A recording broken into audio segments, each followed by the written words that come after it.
এটি অনেক আগের একটি প্রাচীন সাম্রাজ্য। তো এটা হলো শালবন রাজার একটা বাড়ি ছিল।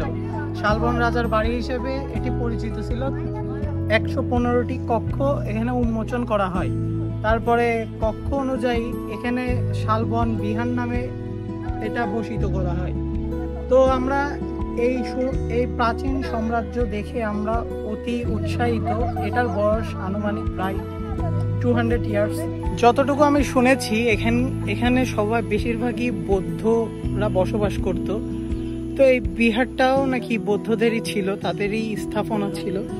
তো আমরা এখন এর সম্পর্কে জানলাম, আরো কিছু জানবো।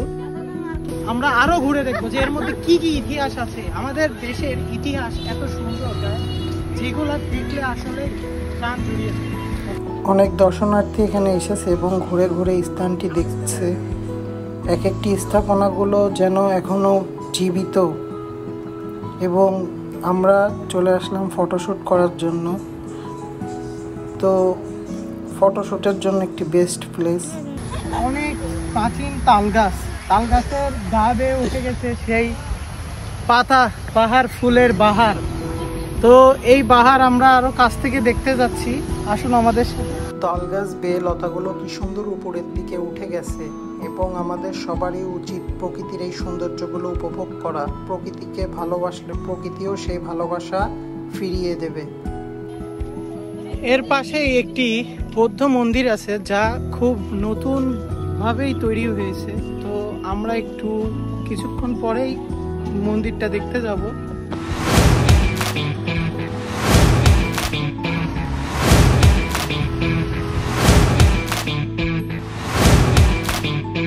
এখন মন্দিরের ভেতরে প্রবেশ করবো। তো এখানে একটা রুলস আছে যে জুতা নাকি খুলে ঢুকতে হবে। এখানে ছোট ছোট অনেক বাচ্চারা আছে, ছোট ছোট অনেক বাচ্চারা আছে, এরা জুতাগুলো সুন্দর করে কালেকশন করে রেখে দেয়। তো এই যে আমিও জুতা রাখলাম, দেখতে নাকি আমাকে ঢুকতে হবে এখন। তো দেখছি যে ওরা আশেপাশে গাছ লাগাচ্ছে, শাড়ি বয়ে বয়ে ছোট ছোট বাচ্চারা। ছবি না, ভিডিও করতেছি। তো আমরা মন্দিরের সামনে ইতিমধ্যে চলে এসেছি।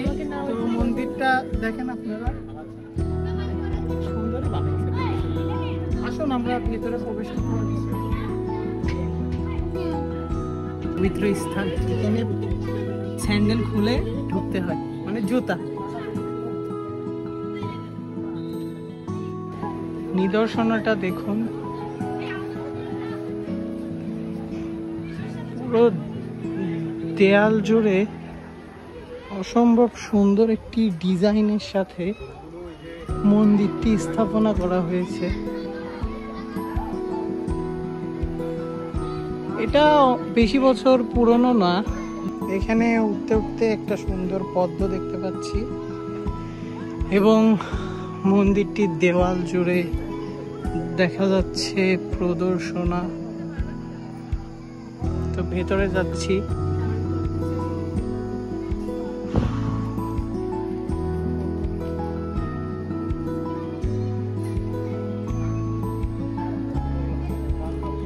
তো এখানে তাদের প্রেয়ার রুম, এখানে তারা প্রার্থনা করে। তো এটা বন্ধ আছে।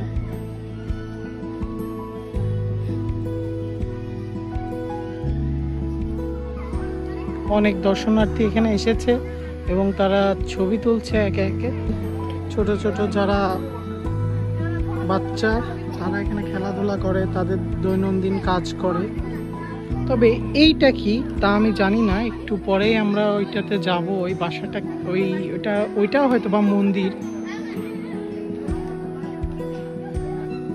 এখানে আর একজন আবার বউ সেজে এসেছে ছবি তোলার জন্য।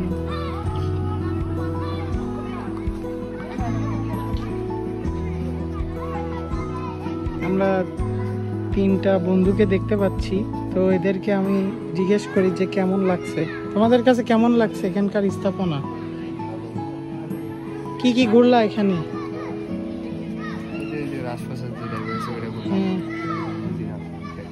কেমন লাগছে? मुझे ऐसा पावर दो जो मैं सबको डुबा दूं।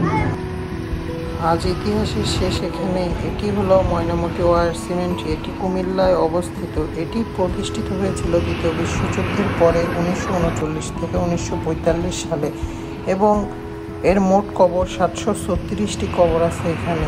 ইংরেজদের সমাধিস্থল ছিল এটি।